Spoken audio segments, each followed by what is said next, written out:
In this video, I'm going to show you how to roll back to Windows 10 again step by step.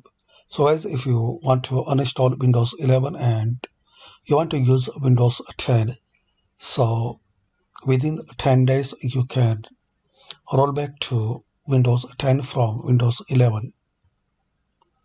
So click on Start, then click on Settings. Now scroll down. Here you will see option Recovery, Reset, Advanced Startup, Go Back. So select it.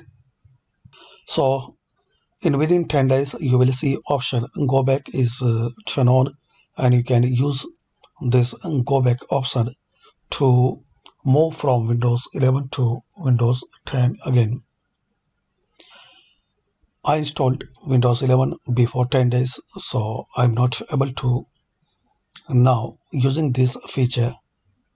So you can easily roll back from Windows 11 to Windows 10 using this Go Back feature. So hopefully guys you like this video. Thanks for watching this video.